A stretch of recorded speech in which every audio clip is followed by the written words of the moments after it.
Salut à tous et j'espère que vous allez bien. On se retrouve aujourd'hui pour un nouveau tutoriel où on va parler du displacement pour les noobs. Alors le displacement, c'est une technique qui va nous permettre d'ajouter beaucoup de détails sans avoir besoin de faire de la modélisation. Donc on va voir aujourd'hui trois petites choses ensemble. On va voir comment utiliser le soft Gisplacement, donc qui est un petit soft totalement gratuit qui va nous permettre de générer des displacement maps. Donc ça c'est vraiment très pratique. On verra ensuite comment les importer dans Cinema 4D et les utiliser rapidement sur un déplaceur, sur un matériau basique, pour ne pas punir tous ceux qui n'ont pas Octane Render. Et ensuite, on verra comment est-ce que ça fonctionne sous Octane Render. Vous pouvez aussi télécharger la démo d'Octane Render pour suivre ce tuto si vous ne l'avez pas. Et on fera un petit rendu, une petite scène voilà, qui ressemblera à ça. On utilisera aussi Octane Render 4, donc la toute nouvelle version en bêta, et on verra un petit peu au fur et à mesure des petites nouveautés comme comment fonctionne le denoiser, etc. Donc j'ai quelques petites astuces à vous présenter le long du tuto. Je ne vais pas faire une introduction trop longue. Je précise que voilà, ce tuto est vraiment destiné aux débutants, aux gens qui ne connaissent pas trop le displacement, qui veulent faire un projet et qui n'ont pas trop d'expérience sur la 3D, motion design, etc., etc., puisqu'on peut aussi en faire des animations.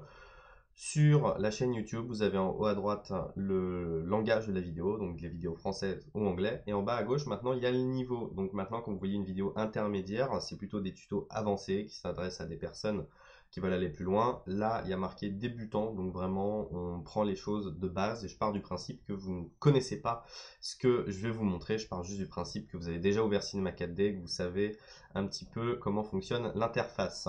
On va pouvoir commencer très rapidement.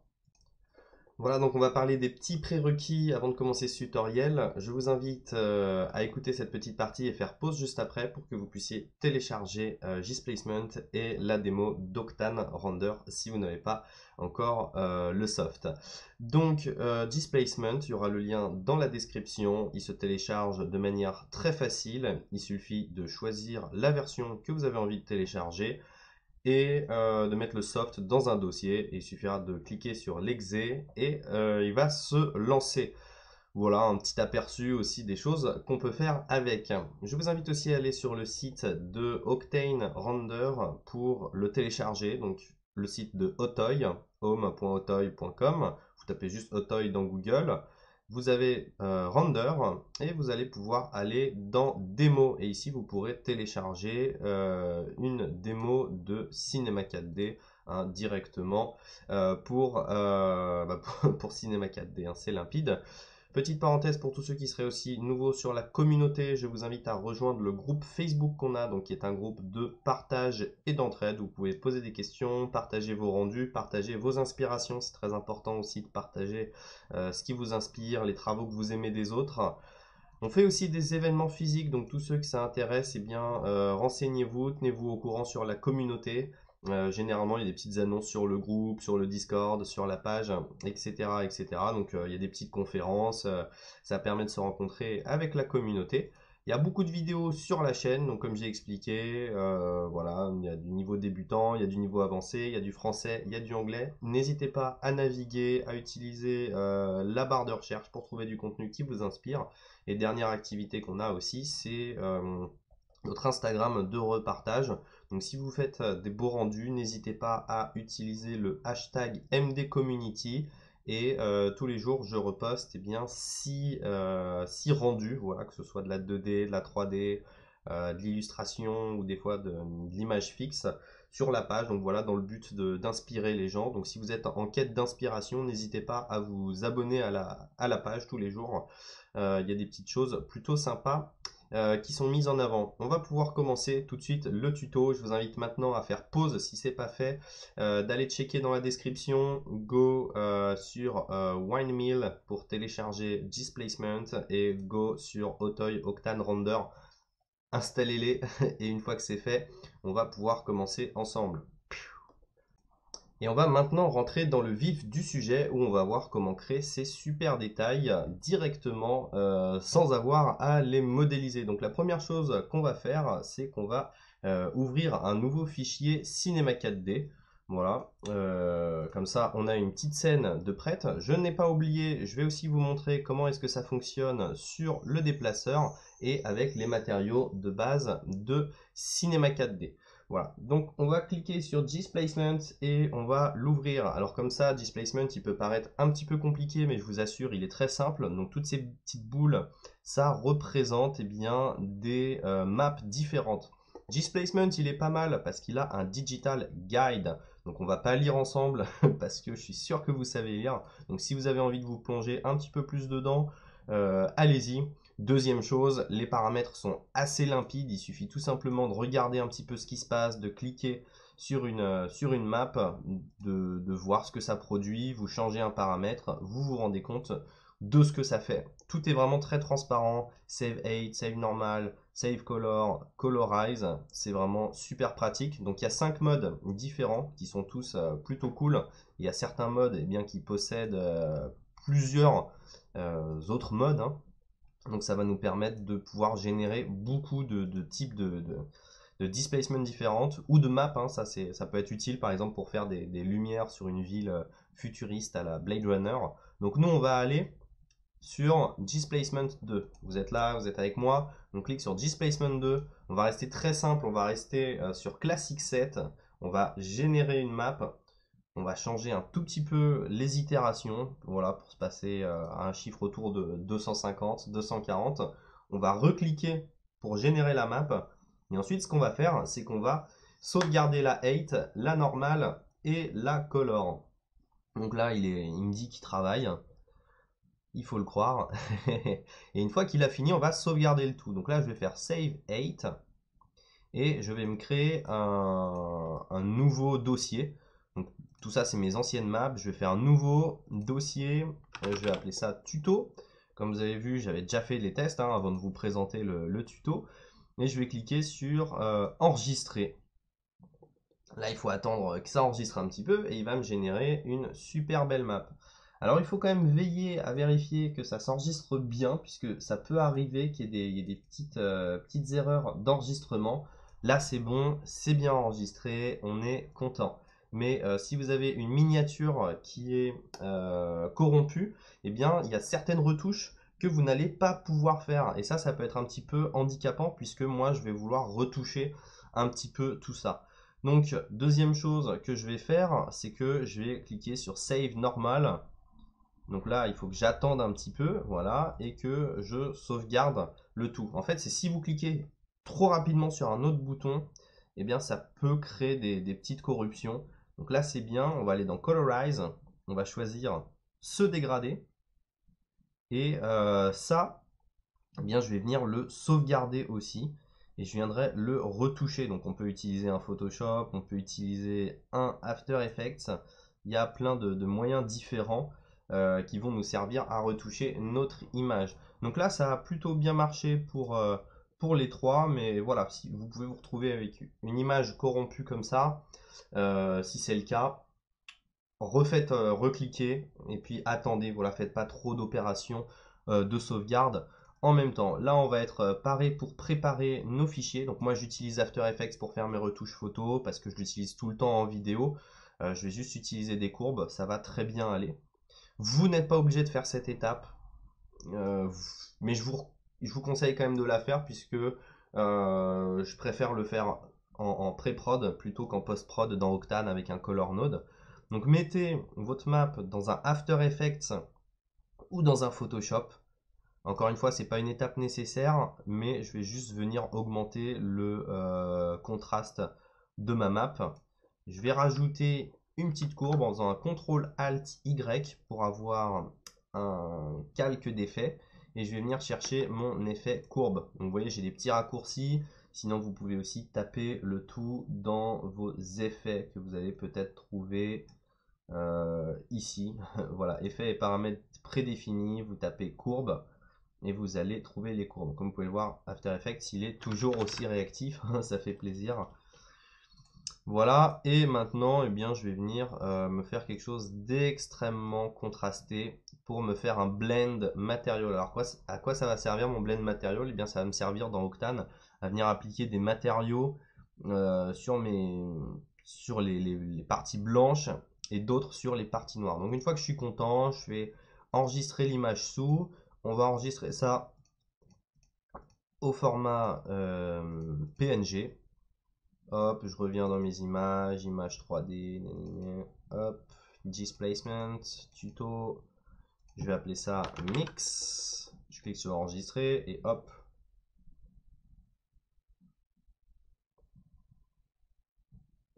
Attention, grand moment de calcul d'After Effects. Bientôt faire un rendu Octane, ce sera plus rapide. Hop, il a fini de calculer, je vais pouvoir le fermer et maintenant on va pouvoir aller dans notre cinéma 4D. Wouh, extrême. Je suis maintenant dans Cinema 4D, alors je vais vous montrer comment on peut utiliser le displacement avec le déplaceur. Alors avec le déplaceur, il faut avoir un gros nombre de segments, voilà, donc sur notre objet, sinon ça va pas être très joli. Donc le concept, c'est qu'on peut prendre un plan ou n'importe quel type d'objet et on vient utiliser le déplaceur que je viens mettre en enfant de mon plan. Donc là, ne le faites pas. Ça, c'est une partie, ne le faites pas. Je vous montre juste comment ça fonctionne pour vous montrer que c'est possible. Je viens charger une image. Je vais retourner dans mes images. Nanana, image 3D, displacement, tuto. Je vais prendre ma displace et on va pouvoir voir ce que ça fait. Donc là, pour le moment, on se rend compte que c'est vraiment très très moche. C'est parce qu'on a très peu de subdivision. Si je viens ici et que j'augmente mon niveau de subdivision par exemple à 1000 par 1000, eh bien je vais voir qu'on récupère tous les détails qui nous intéressent. Donc ça c'est un premier moyen de travailler, donc c'est directement avec le déplaceur. Donc c'est assez marrant pour animer. Mais le truc c'est qu'on a un plan, donc voilà, c'est beaucoup de géométrie et puis c'est le déplaceur qui fait le reste du taf. On peut aussi utiliser le déplacement sous polygonal. Donc comment est-ce que ça fonctionne? Je viens créer un nouveau matériau Cinema 4D. Donc c'est le matériau basique que je vais mettre dessus. Je vais repasser en mode standard. Donc voilà. Je vérifie que je suis bien en mode standard. Voilà. Et sur mon matériau, il y a un petit onglet déplacement. Donc c'est ici qu'on vient mettre sa map. Ici, charger une image. Hop, hop. Et on a le déplacement sous polygonal. En fait, ça va nous resubdiviser le tout pour donner plus de détails. Donc c'est exactement le même genre de technique qu'on va utiliser sous Octane. Le problème sous Cinema 4D, c'est que c'est pas forcément visualisable dans le viewport, sauf à partir de la R19. Et puis ça prend du temps là. Regardez, préparation du déplacement de texture. Oh là là, j'ai le temps de mourir au moins 2 fois. Ah, ça y est, ça commence enfin à calculer et regardez vraiment à quel point c'est fastidieux. Ça prend du temps et ça y est, enfin on voit quelque chose. Et c'est vraiment pas ouf. Donc ça c'était pour vous montrer les deux méthodes classiques pour tous ceux qui n'utilisent pas Octane Render. Et maintenant, on va arrêter de rigoler et on va partir dans Octane. Voilà, donc maintenant on va pouvoir faire les étapes pas à pas et on va directement ouvrir notre Octane Render. Donc vous allez aller en haut, vous allez sur votre fenêtre Octane. Si vous avez installé le plugin, vous devez l'avoir et on va cliquer sur Live Viewer. Ça m'ouvre mon Live Viewer et le Live Viewer, pour les besoins du tuto, comme je peux vous afficher qu'un écran alors que j'en ai trois, eh bien je viens le glisser sur le côté. Voilà, comme ça maintenant j'ai mon Live Viewer qui est situé ici. Mettez-le où vous voulez, si vous avez deux écrans, si vous n'en avez qu'un, mettez-le ici, mettez-le dans votre fenêtre. On clique sur l'espèce de petite grille pour avoir le tout. Je vais cliquer sur un plan et je vais me charger un plan. Ce plan-là, on va le laisser en 20 par 20. Je vais cliquer ici, donc sur le Send Your Scene and Restart New Render. Je fais un clic droit sur mon objet et je vais créer un matériau spécular. Je double-clique, pardon, grosse erreur, je vais créer un matériau glossy. Clic droit, glossy. Spécular, c'est pour les matériaux transparents comme le verre ou l'eau. Ça arrive de faire des petites erreurs, surtout en tuto où il faut être un petit peu concentré. Donc je vais cliquer sur maintenant Node Editor pour ouvrir mon Node Editor. Alors dans Octane, ce qui est pas mal, c'est qu'on peut utiliser le système un petit peu classique et on peut aussi utiliser le Node Editor que je conseille. d'utiliser vivement. Pour ajouter mes nouvelles maps, eh bien, je vais les prendre et les faire glisser. Donc on va ajouter en premier la displacement map. Donc j'ai bien un node image texture qui s'est mis avec ma displacement map. On a tous nos nodes Octane sur le côté gauche. Je vais charger le node displacement. Je vais relier mon displacement au displacement de mon glossy. Et je vais relier mon image texture à mon displacement. À ce moment-là, on devra attendre un petit peu puisque c'est une map qui prend un petit peu plus de détails. Et ici, je vais aller sur mon displacement. J'espère que je ne vais pas trop vite. Displacement et je vais augmenter le level of detail. Donc je vais passer en 4K pour le tuto. Je pourrais aussi passer en 8K. Chez vous, faites en fonction de votre configuration et je vais augmenter la taille à 25. Et comme vous pouvez le voir, eh bien, directement sur mon matériau, eh bien, j'ai mon displace qui s'est généré et il est vraiment plutôt beau. La prévisualisation est en temps réel, ça fait quand même super plaisir. On se dit que les matériaux de base de Cinema 4D, c'est vraiment pas terrible. Je vais me charger un petit ciel pour que notre scène soit vraiment plus jolie. Donc je vais aller dans Object, charger un HDRI Environment.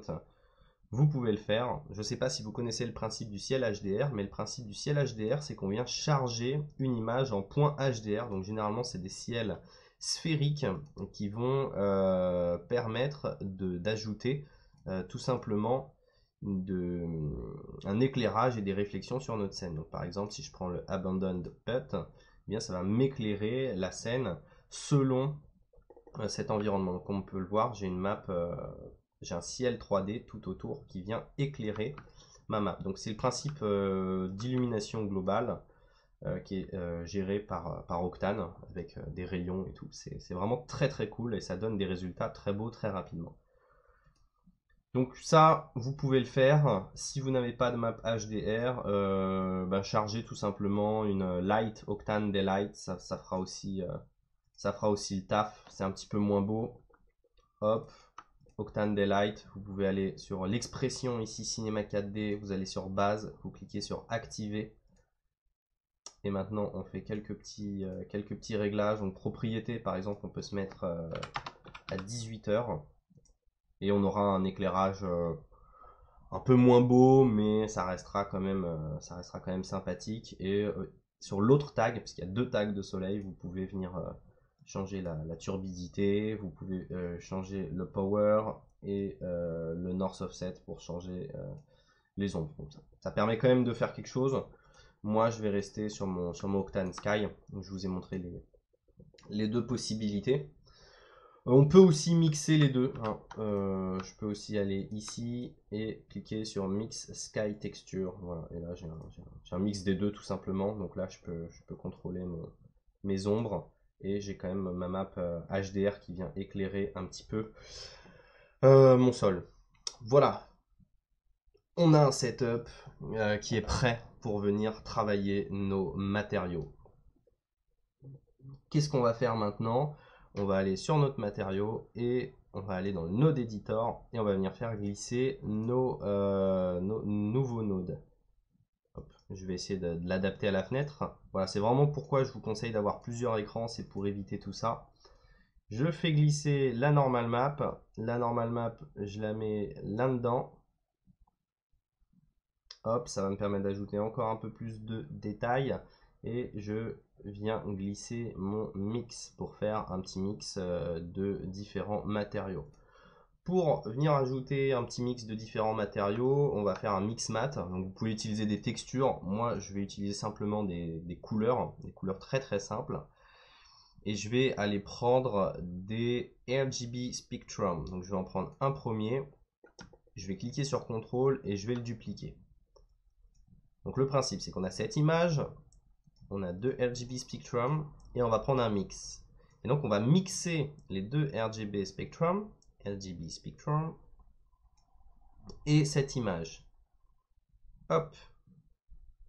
Maintenant, si je mets le tout dans Diffuse, on va pas voir de résultat. Mais si je change une couleur, par exemple ici, je me mets en rouge, on va voir que le rouge va s'appliquer aux endroits donc uniquement blancs de ma map. Et donc ça va me permettre de générer des petites couleurs sympas. Donc là je vais par exemple prendre un fond assez foncé et puis là je vais prendre du rouge. Sur mon Octane Material, je peux venir changer l'indice de réfraction pour faire un matériau un petit peu différent. Je peux venir jouer aussi avec la roughness, c'est toujours intéressant de venir jouer avec la roughness. Donc ça, vous n'êtes pas obligé de le faire, mais si vous venez charger des images, donc des images d'imperfection ou des trucs comme ça va vous ajouter des petites variétés qui peuvent être assez sympas. Là, par exemple, je vais ajouter une dirt map et je vais la mettre sur roughness. Voilà, on va voir que ça ajoute des détails de rugosité à différents endroits. Mais ça, on va pas le faire pour le tuto. Vraiment, je veux rester simple. Je veux rester simple avec vous. On va faire un truc assez flat, assez design. On va pas forcément chercher le photoréalisme. Mais voilà, c'est dans la roughness que vous allez pouvoir ajouter toutes ces petites variations assez sympathiques. Là, on est assez content. Et on va aller un petit peu plus loin puisqu'on va créer un mix matériaux. Là. Donc là, je vais faire glisser un nouveau Octane Material. Celui-là, il va rester en... Donc vous allez sur Base, il va rester en diffuse parce que je vais lui mettre de la lumière. Donc vous allez aller chercher Black Body Emission. J'espère que je ne vais pas trop vite. Black Body Emission. Sinon, faites des petites pauses, faites l'action. Je le fais glisser sur Emission. Et à partir de ce moment-là, mon matériau va émettre de la lumière. Maintenant, on va prendre un Mix Material qui va me permettre de mixer mes deux matériaux. Donc je vais mettre ce matériau en position 1, ce matériau en position 2. On va avoir un amount. Et alors le displacement, il faut le déconnecter de ce matériau. Donc là, hop, et il faut le faire glisser ici. Là, comme vous pouvez voir, il ne se passe plus rien. C'est parce qu'il faut que je remplace l'ancien matériau par le nouveau Mixmat. Maintenant, je vais utiliser un node qui est plutôt sympa, qui est le Dirt, qui va me permettre d'aller chercher les zones où je vais avoir de l'occlusion ambiante. Donc c'est un petit masque DAO qui va me permettre de refaire sortir tous ces détails. Et donc tous ces détails, c'est de la lumière, c'est des matériaux émissifs. Donc là, je peux aller sur ma Black Body Emission. Donc j'ai fait glisser un Dirt dans l'amount. Et évidemment, sur le Dirt, il y a des petits paramètres qu'on peut contrôler pour faire des choses sympathiques. Mais là, on va le garder vraiment de base pour pas que ce soit trop compliqué. Et dans Black Body Emission, je vais venir changer la température de ma lumière pour venir mettre voilà, quelque chose d'un peu orangé. Et je vais cliquer sur Surface Brightness et je vais réduire l'intensité, je sais pas, peut-être à 10. Et la température, je vais essayer de trouver quelque chose d'un peu plus rouge. Donc ouais, c'est 500 le minimum. 1000, qu'est-ce que ça me fait? Voilà, donc le tout, c'est de faire du tweaking, c'est d'arriver à jouer avec ces matériaux jusqu'à avoir un résultat satisfaisant. Je vous invite à expérimenter, je vous invite à faire vos petits tests, à changer des paramètres, à changer des couleurs, jusqu'à ce que vous soyez content. Donc là, le résultat, il est assez simple, hein, vraiment, c'est un tuto pour débutants, donc j'essaie de ne pas faire quelque chose de compliqué. Une fois que vous avez tout ça, eh bien, on va pouvoir passer à la partie suivante. Si vous n'avez pas encore tout ça, n'hésitez pas à faire pause, à triturer un petit peu votre matériau avant de passer à la suite. Et puis, une fois que c'est bon, on va pouvoir passer à la suite. Maintenant, on va pouvoir passer à notre petite mise en scène. Donc, ce qu'on va venir faire, c'est qu'on va aller dans Object et on va charger une Octane caméra. Je vais me mettre dans ma caméra en cliquant ici. Et cette caméra, eh bien, je vais l'approcher un petit peu. Je vais aller sur ses paramètres de coordonnées. Et je vais voilà, réinitialiser la rotation. Et je vais la faire regarder vers le sol en faisant voilà, moins 90 degrés. Maintenant, je vais avoir ce petit espace qui me servira de fond pour ma scène. Je vais retourner sur ma caméra. sur mon live viewer, je vais aller dans Camera Imager. Je vais cliquer sur Enable Camera Imager et on va pouvoir déjà faire quelques petites retouches. Donc ici, il y a des responses, donc ils vont être des réponses colorimétriques. Et on va naviguer un petit peu pour essayer d'en trouver des sympathiques. Donc après, ça va être à vous de scroller jusqu'à en trouver dès qu'ils vont vous plaire. Celle-là, la Kodachrome 200 CD, elle est pas mal. Je vais peut-être faire des réglages en augmentant un peu le gamma et en augmentant un peu l'exposition. Donc là, on voit un petit avant-après. Ça nous permet d'avoir directement beaucoup plus de contraste. Je vais aussi pouvoir aller sur Post-Processing et cliquer sur Enable. Et donc là, je vais pouvoir ajouter du Bloom. Donc c'est une espèce du Bloom, pardon. C'est une espèce de petite lueur qui va s'appliquer donc du coup sur tous les matériaux émissifs. Donc ici, comme on en a partout, ça nous crée un petit truc assez global. Donc maintenant, on va pouvoir se créer notre autre objet. Donc ça peut être n'importe quel type d'objet. Et si je fais ça aujourd'hui, c'est pour vous montrer que ça peut s'appliquer le displacement sur n'importe quel objet. Donc on va prendre classiquement un tore. Je vais le déplacer et je vais le mettre au centre de ma scène. Et je vais dupliquer ce matériau. Donc je fais un contrôle, je le déplace. Je viens faire quelques petits réglages. Donc je retourne dans mon node editor. On voit que j'ai plus ma displace, donc je vais la faire, je vais la refaire glisser. Encore une fois, j'espère que vous arrivez à suivre. Hein. J'ai dit tuto débutant, mais c'est vrai que des fois il y a quelques petites gymnastiques. Hop, je fais glisser ma map. Je remets mon node displacement et je le reconnecte.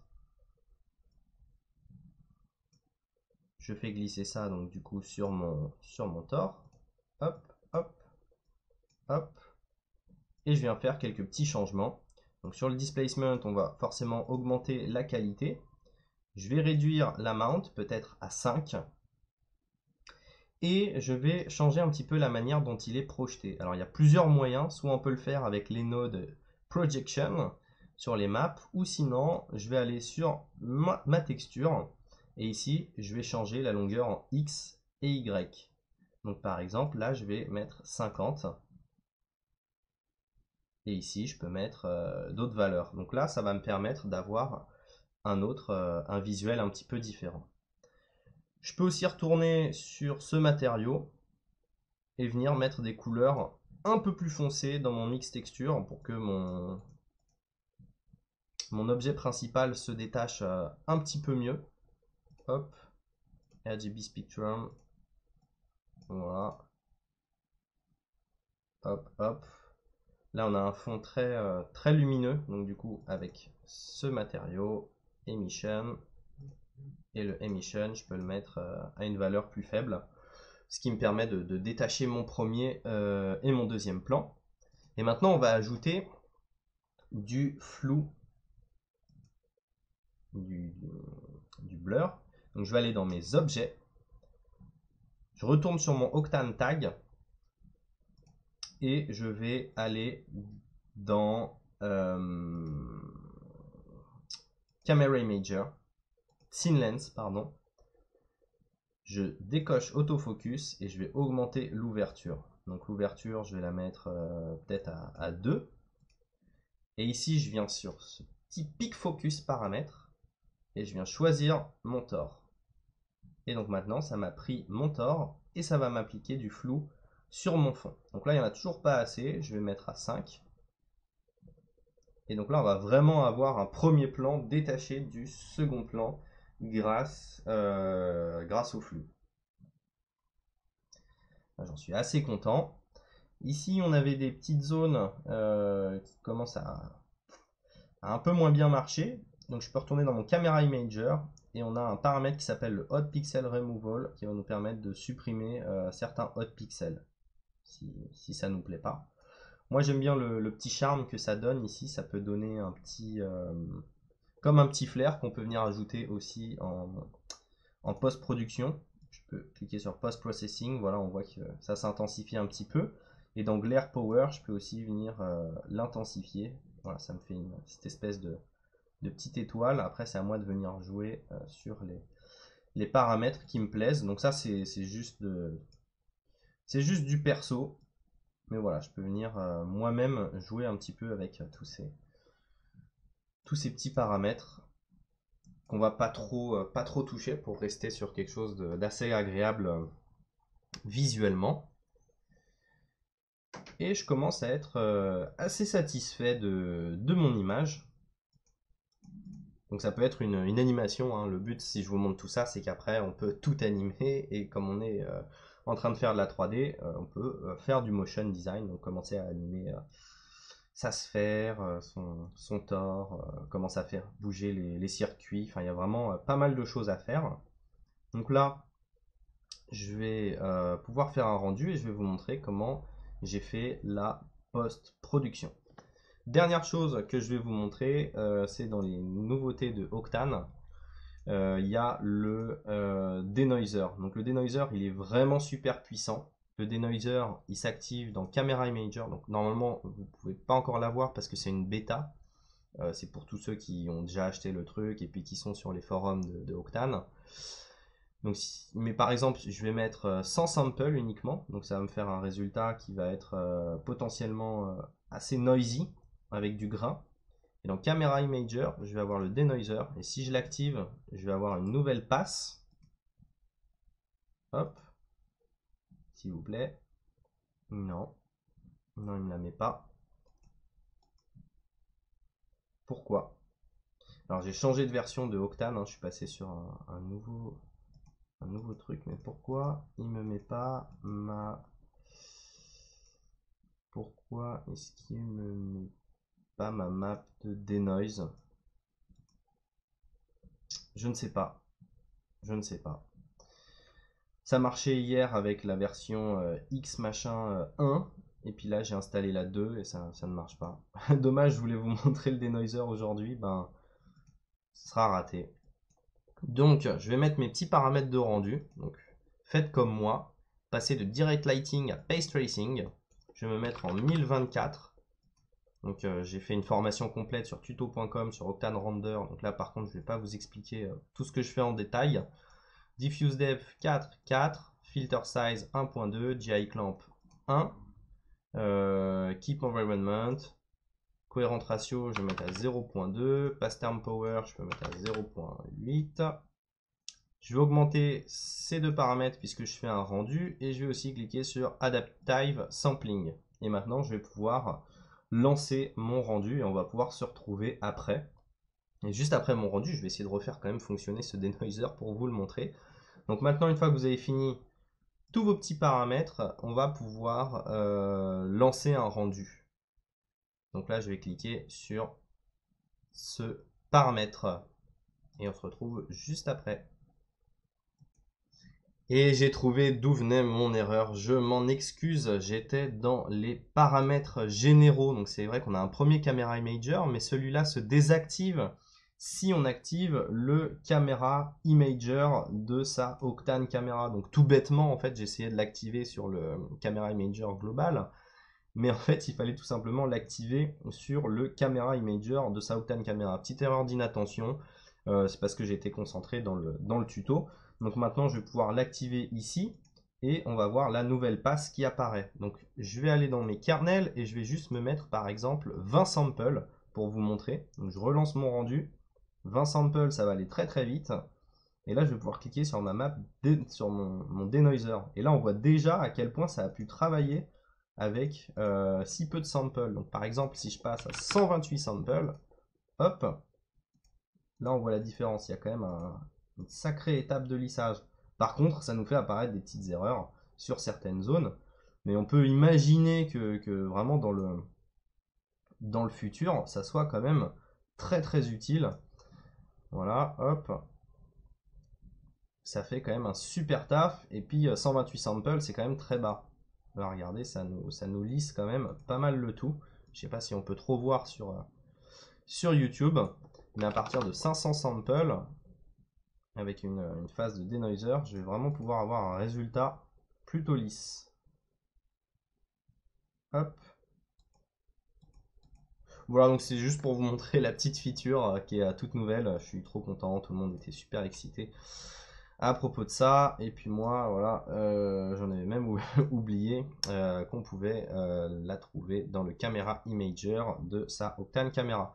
Donc maintenant, je vais vous montrer rapidement comment j'avais fait des petites retouches. Ça va pas être un tuto After Effects, c'est juste pour vous montrer. Et puis bien évidemment, on peut faire de l'animation.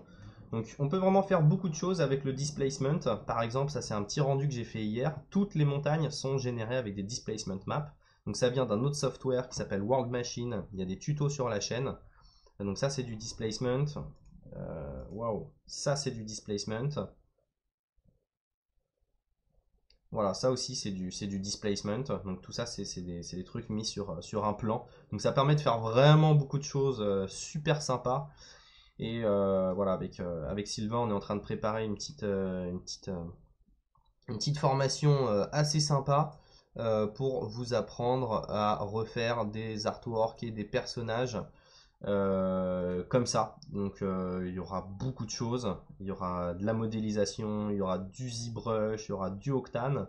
Et dans les environnements, eh bien, il y aura de la ville, donc de la ville technologique comme ceci. Et il y aura aussi de la montagne. Donc tenez-vous au courant, ça sortira peut-être d'ici un mois ou deux. Peut-être moins, mais en tout cas, on planche là-dessus pour vraiment faire une grosse formation, des gros cours bien construits pour aller plus loin. Donc voilà, si ça vous intéresse, n'hésitez pas à aller sur notre tuto.com. Donc maintenant, on se retrouve dans After Effects où je vais faire 2-3 petits réglages. Donc c'est pas du tout un tuto After Effects, mais je vais juste vous montrer voilà comment j'aurai les 2-3 trucs que j'utilise pour post-proder l'image. Donc un truc que j'aime bien en premier, c'est d'utiliser Lux. Cette fois-ci, j'utilise pas les multipasses. Si vous avez suivi mes autres tutos, vous avez pu voir que parfois j'utilise ce qui s'appelle les multipasses. Donc là, je vais essayer de faire quelque chose un peu plus artistique. Je vais aller prendre par exemple ce rendu, donc le Tanzania. Voilà, ça me donne des couleurs un peu plus marquées. Je vais le mettre par exemple à 75%. Parfois, je vais le cumuler voilà, avec un autre plugin, par exemple Mojo. Et puis je viens jouer voilà, avec la teinte, etc., etc., la vignette et puis l'intensité. Voilà, toujours dans le but de créer un style un peu unique qui serait pourquoi pas complémentaire avec ce rendu.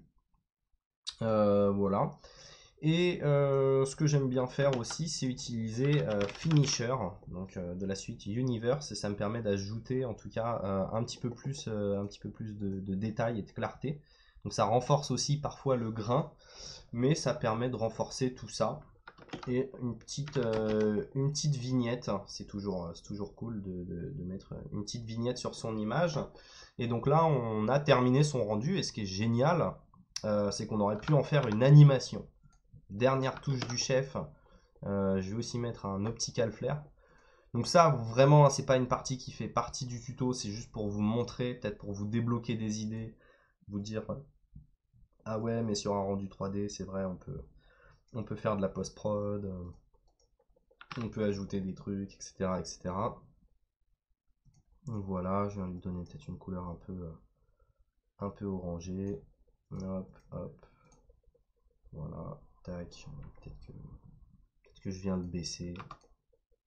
Voilà, je vais essayer de rester sur un truc entre deux.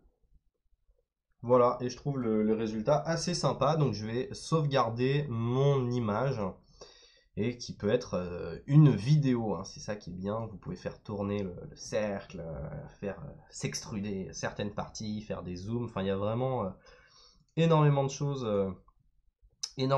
à faire en 3D et c'est ça qui est génial. Donc voilà. Voilà un petit peu ce qu'on a pu faire aujourd'hui. J'espère que vous avez apprécié ce tuto, que vous avez appris beaucoup de choses. Je vais remettre mon visage. N'hésitez pas à laisser un commentaire positif ou négatif. Pareil, laissez un pouce. C'est l'algorithme YouTube qui fonctionne comme ça. Donc voilà, si ça vous a plu, si vous êtes content de ce que vous avez appris, n'hésitez pas à le dire. N'hésitez pas à rejoindre tous les liens qu'il y a dans la description. J'espère que vous avez appris beaucoup de choses et on se retrouve très bientôt pour de nouveaux tutos très excitants. Salut!